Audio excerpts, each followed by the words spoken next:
Kia ora, welcome into your weekly dose of the form, and this week it is Trentham that takes centre stage with the newly named Group 1 TAB Classic. We also look forward to the Group 2 Wakefield Challenge Stakes. That means we've got the full team back on board, Leith Innes, Aidan Rodley and Bevan Sweeney. So let's have a look what's coming up on the show. We'll be starting with our feature preview. The TAB Classic, of course, it was the Captain Cook Stakes, the race trackers, the Pukekohe preview as well. We look forward to the Group 3 Bone Crusher Stakes, the Harness Grand Prix with the Whale, our best of the rest around the country, and our tipsters try to find you their best bets for the weekend.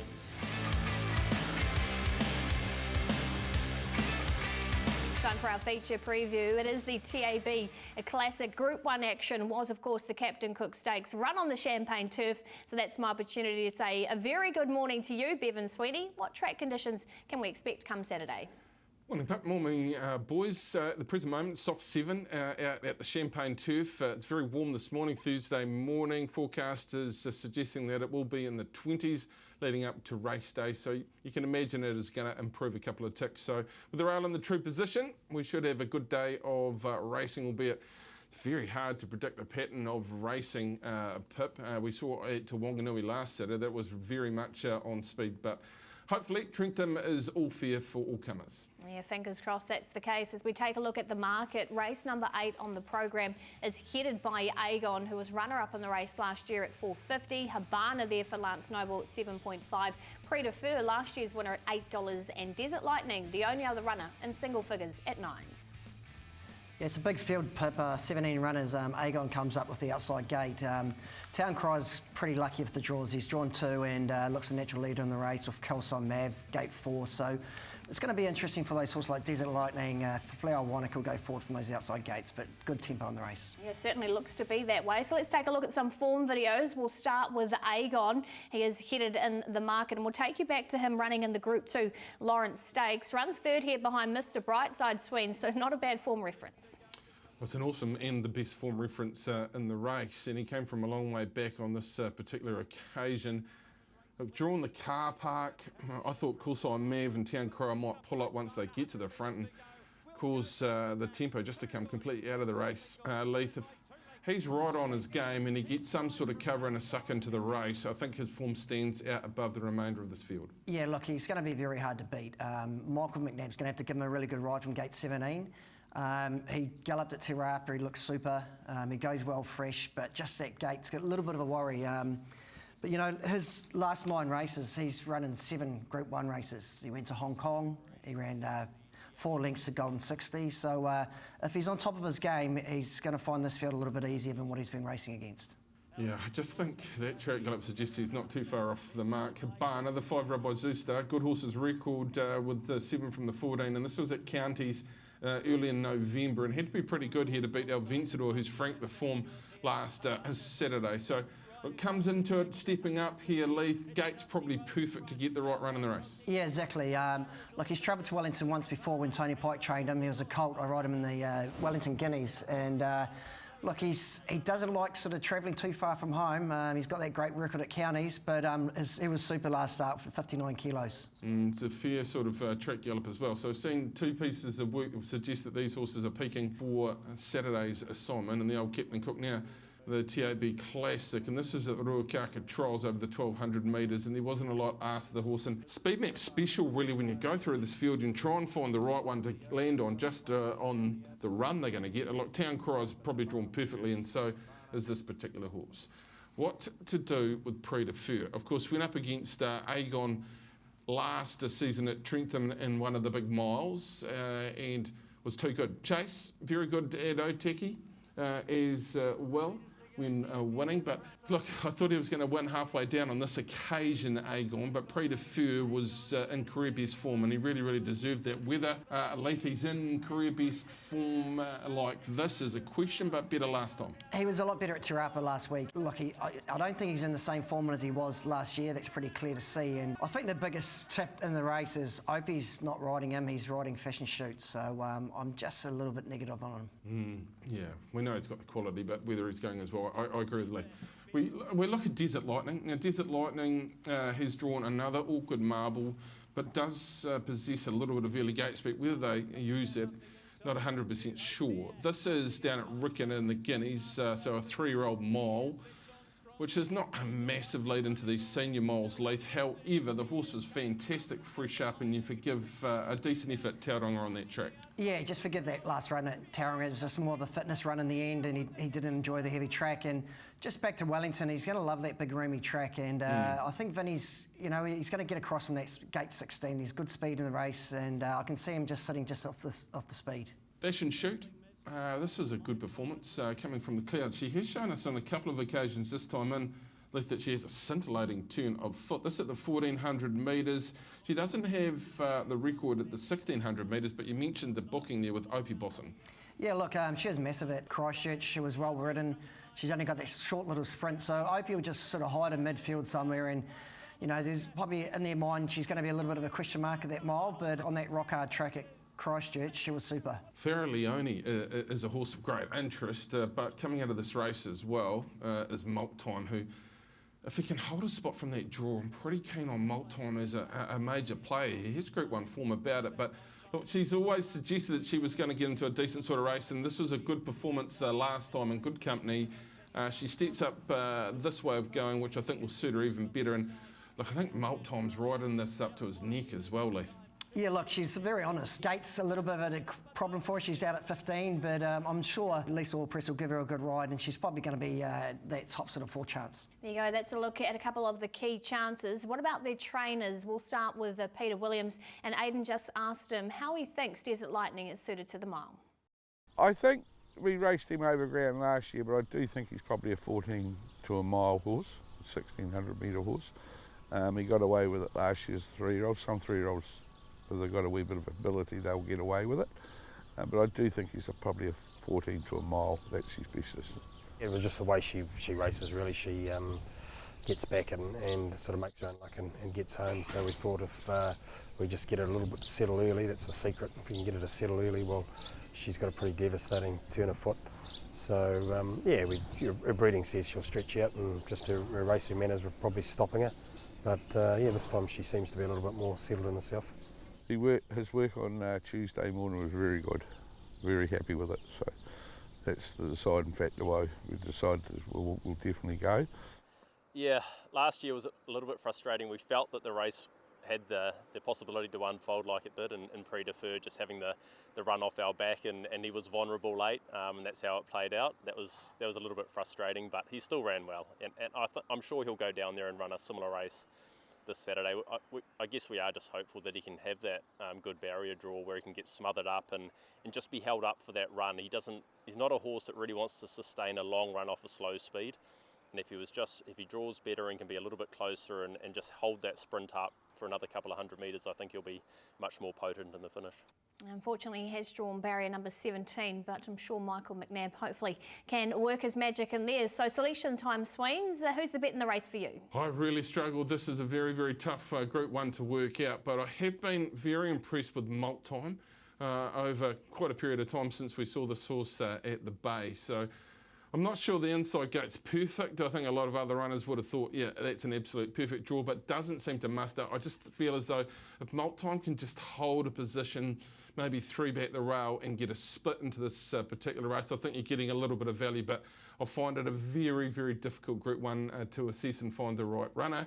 Aegon, everything goes his way from that particular draw. He brings the best form into the race. But I'll go with Malt Time as my selection in the race.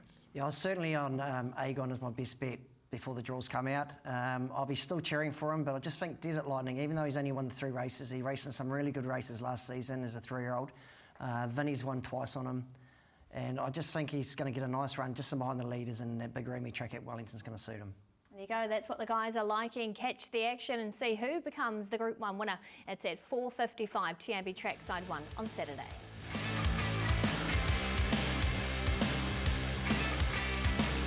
Yes, it's racetracker time. Runners that have caught the eye, and as per usual, I'll start with the man on my left. Who have you found this week, Lee? Look, I'm going to take you to Waipa, Heat 9, 2-year-old heat over 800 metres. Look, these first 3 home. There's one, Embridled Joy by Snitchell, the second horse, Dancing Dollies by Ace High, and the third horse, Sister Kiane's by I'm Invincible. They're a bit unlucky. None of these horses are cracking millions, but just keep an eye on these whole 3. They're top shelf. Just booming to the line. I take you back to Otaki, the Premier Day last week, and Mark Twain just looks to be coming out absolutely fantastically. This is a quick race. Massive Prince is fast, and Sugar Sweet's going to win more than just on this occasion. And Mark Twain booming home. Look out for Mark Twain when it comes to the big cups this season. There's going to be riding it. The horse is absolutely flying at the present moment. I'm going to take you back a few weeks because I've had to trawl through all the wealth of information that's been supplied by the Auckland Thoroughbred Racing Club. You can get onto the lsc.co.nz website and get all that information. But the horse out wide on the track is Dazzled in the Cambridge stud colours of Brendan and Joe Lindsay. And on the clock and on the sectionals, this horse was a special performer on this day. Looks very progressive. 4-year-old mare by Piero, who I want to be on next time out. And I'm going to head for this greyhound, Power Corbin. Now, this was his second run in a maiden heat. He runs around on the final tomorrow on Friday during the day at Addington. That's him in the black rug. Immediately he gets a check, does it himself, wanting to head down to the rail. And then again down the back, just when he gets into a position here and you think he might be able to track through, he runs into traffic there, he runs up into a dog there. He still makes up a stack of ground to finish second. This time he comes up with box number 2 in the final. He's a green greyhound, but he beat one of the favourites of Power Katrina for Jean and Dave Fahey on debut, and I think he can beat her again. So a nice greyhound to follow nice and early tomorrow out of Addington. Let's have a look at a summary Waipa trials for Leith, heat number 9. Check those out. Mark Twain for Bevan, a stayer to follow, Dazzled for Aiden, and I'm with a Power Corbin. Note them down and pop them in your race trackers.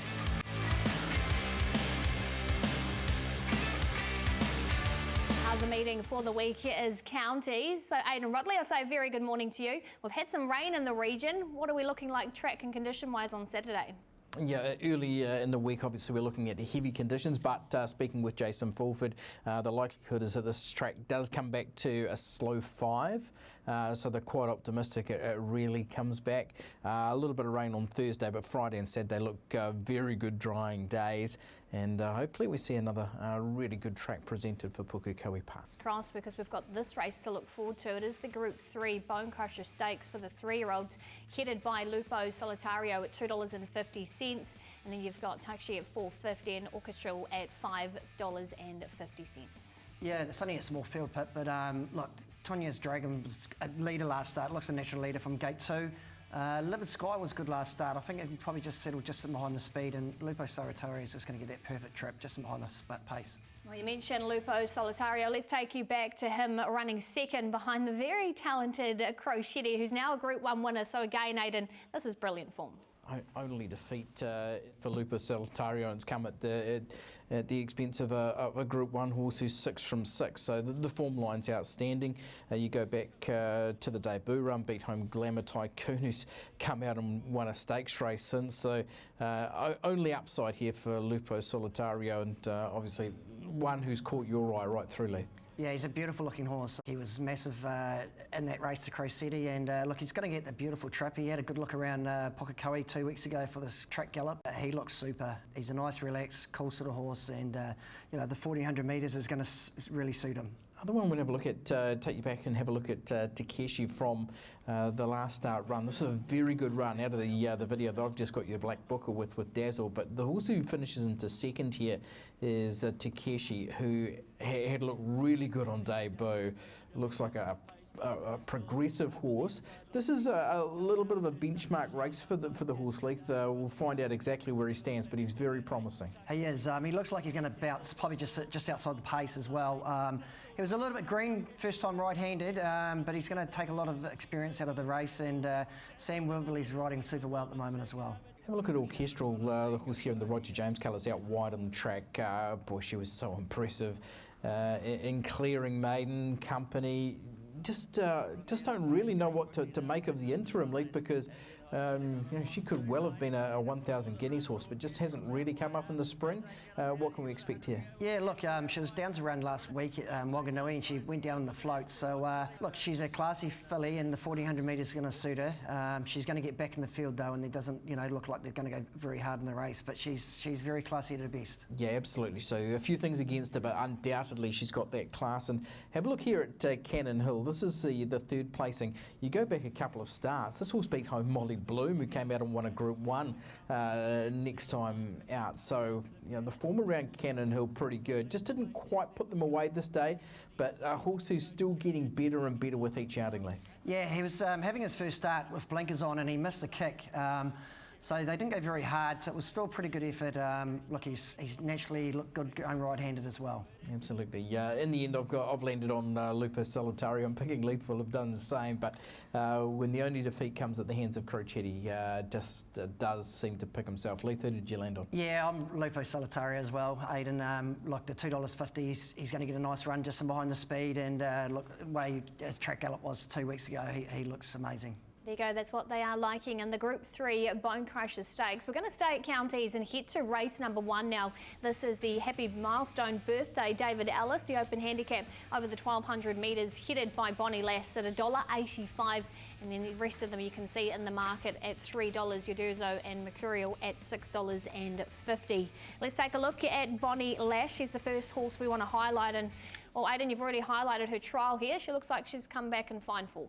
Yeah, absolutely. And obviously the improving track conditions, that's all important. This is her lead up into a Group 1 railway. Undoubtedly, she's got the class. Tristan Moodley takes the 4 kilograms off, so 58 kilograms on a track like Pukekohe, especially in the soft 5 range, Leith. I think that's key to her.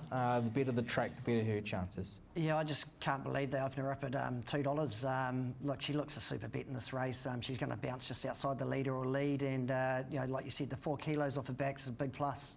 Yep, let's hope Bonnie can get the job done on Saturday. Here's Udurzo, one who's been going really nicely. The last out win at Tauranga had real merit, had looked good at the trials and behind Babylon Berlin leading into this, and one who had shown talent last year. What about the better track conditions here, Leith, for this one? Yeah, I don't think it's going to be a problem. Look, he's a nice big horse by Vadamos. He looks well suited to the 1200 metres as well. Look, it's only a small field, so he's not going to be too far off the speed either. Okay, nice horse too, Udurzo, but just the way the race falls, just looks like a Bonnie Lass benefit for mine, and hopefully she can just put a real hole in this field, Leith, and really fly her railway flags claim. Who did you pick? Yeah, I can't go past that trial at Taupo. She was super that day, and look, like you said, the small field, and yeah, I think she's $1.85 now. She looks like a horse you want to pop through your multis. Yes, it's a great day at Counties. Not only do we have Bonnie Lass returning, but also Adam Ian.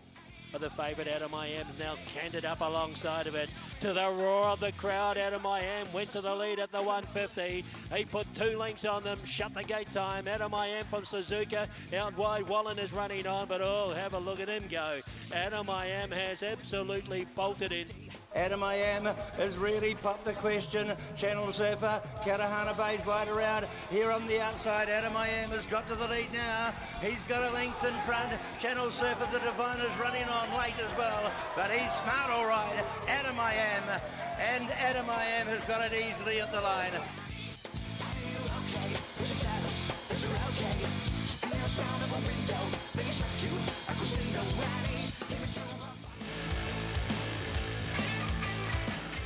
Yes, once again, we're joined by the Whale, and we have to be, of course. It's Grand Prix Day on Sunday from Addington. 8 Group 1s to look forward to. Craig, as I say, a very good morning to you. Yeah, good morning to you, Philippa. Good morning to the viewers. Yeah, massive day Sunday for Addington Raceway.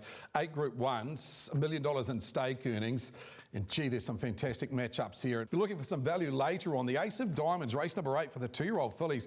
Very open race. We've got a $4 favourite here and a maiden in Madrid who's had 6 starts. Let's have a look at the market here. So you got Madrid at $4.20. Louise Girl, who was the winner last week. Gee, it was good for Craig Ferguson. $4.20, but hindered by a bad draw. Our Shangri-Lana, who's a Group 1 winner.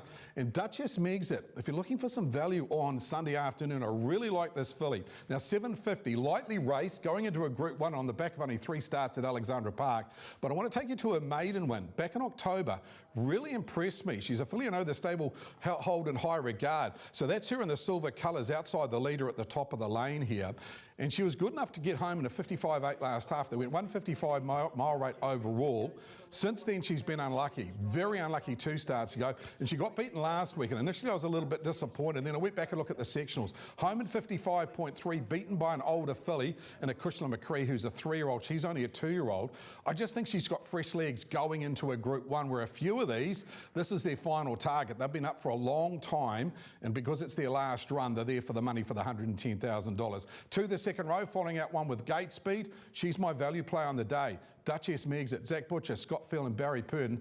Good combination, $7.50 and a good price. Obviously, the feature on the day is the Derby.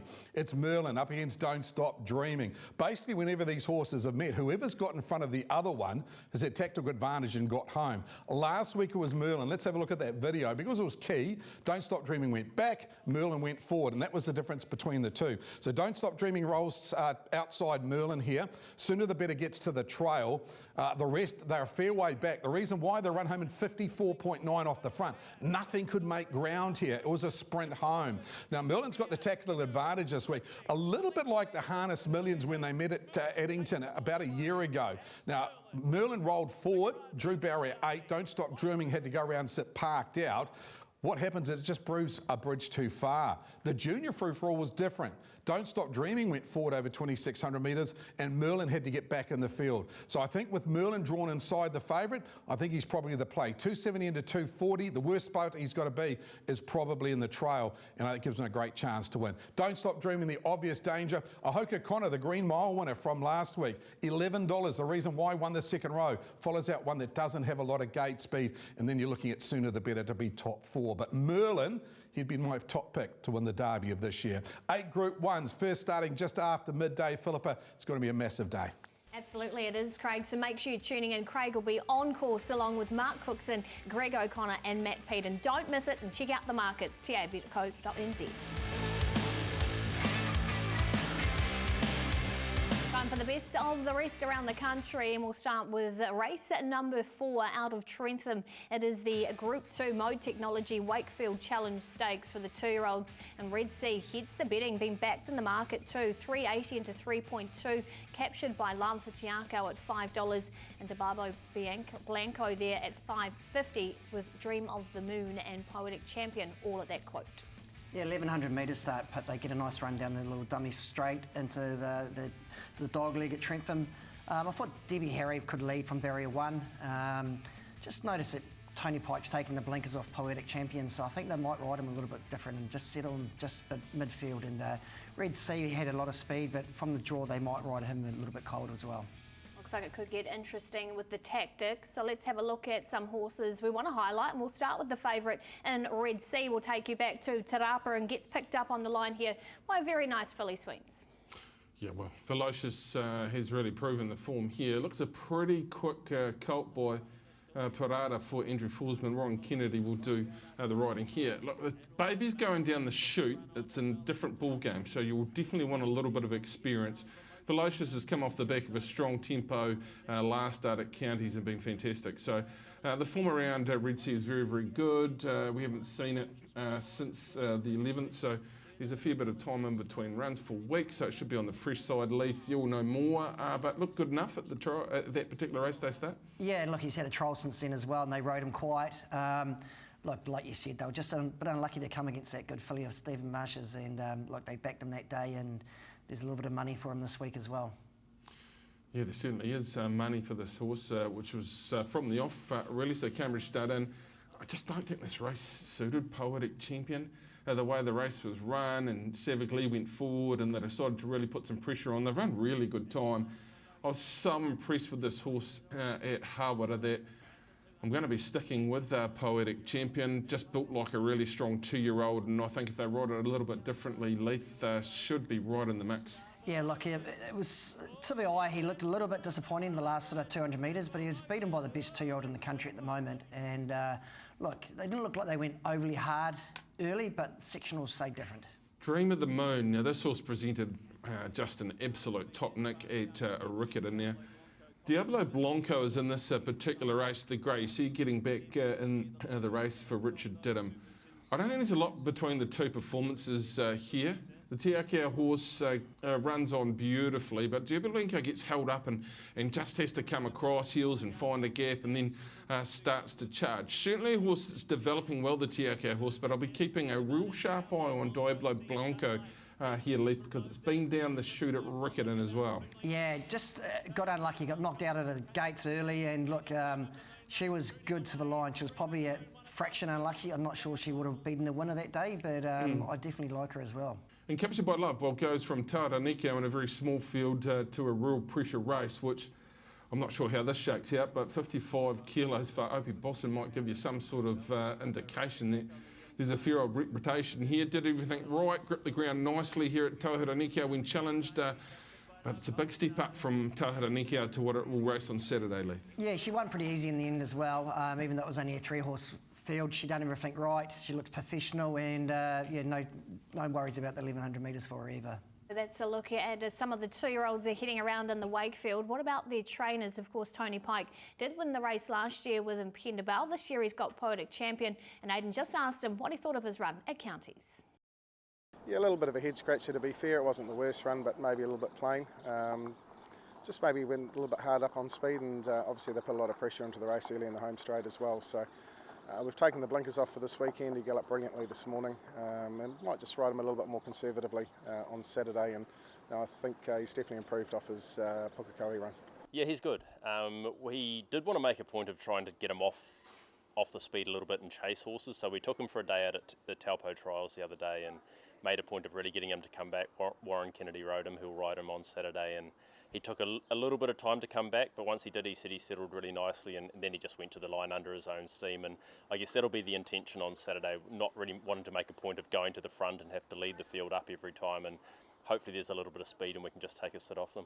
You know, pretty hardy 2-year-old. He's bounced through the Pukekohe run well, and I thought his work this morning was probably his best that he's produced for us. So I think yeah, we don't need to find too much improvement for Saturday. You can go down there with confidence, I guess. Yeah, I think we can. It's a hard race, especially for a young horse to travel all the way to Trentham and run down that chute. They can get a little bit lost, and he's still a bit raw and a bit green, but I'm sure, you know, on ability he'll run well. Yeah, so it's all about experience for me. I thought the best 2-year-old I've seen in the flesh was Poetic Champion when I saw this particular horse at Hawara. I wasn't massively disappointed with the last start performance.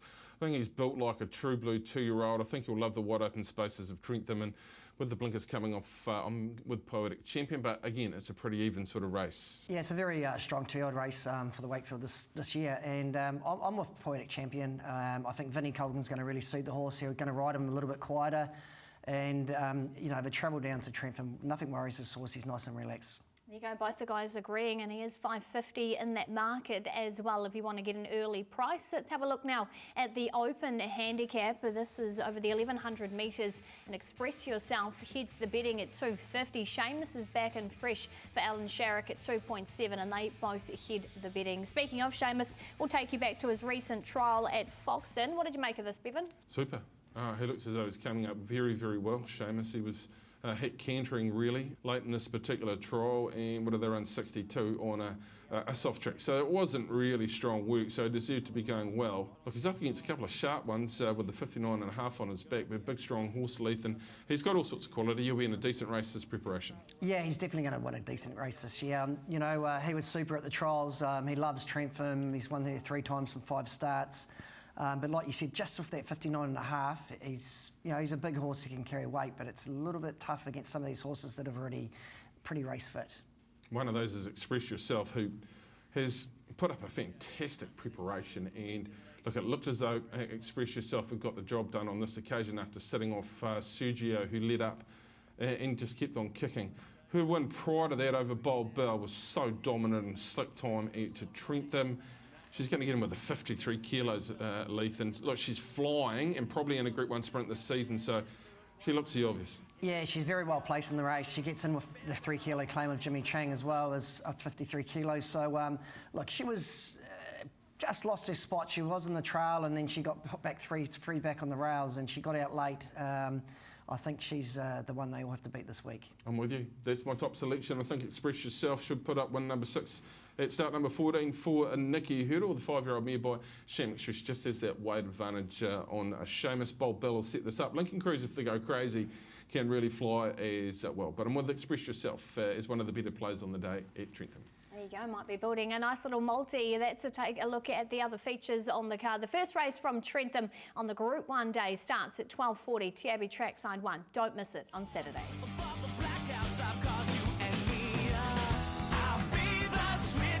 Turns 200 metres, Montana Bay tackled now by Marakatu. A length and a half off them, there's Sister Ping. Marakatu, Montana Bay won't go away. It's Marakatu being popped the question short of the line. The favourite will deliver. Marakatu won it. Lady Sway strikes the lead. City Smith coming through. Wider Aquaman then tough time. It's Lady Sway in front. They put plenty on and the plunge is going to come off. Lady Sway has scored.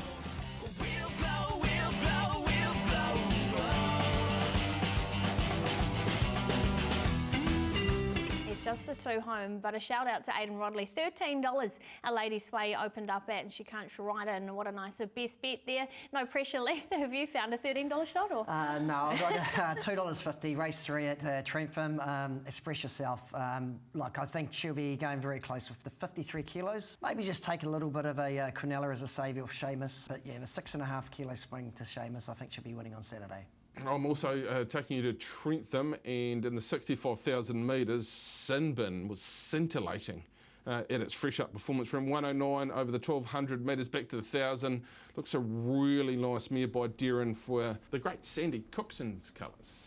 I'm going to take you to Rotorua on Sunday into the first race here with War of Succession. If you have a look through the last start run, you've run a third placing in behind Grail Seeker. The second horse was Just One, who's come out and won, and the fourth horse was City Gold Ready, who's come out and won. It's very strong form, stepping to a middle distance maiden on a Sunday at Rotorua. And I'm going to head to this greyhound, Levi Bale. He was very stiff not to make the Dash for Cash final here.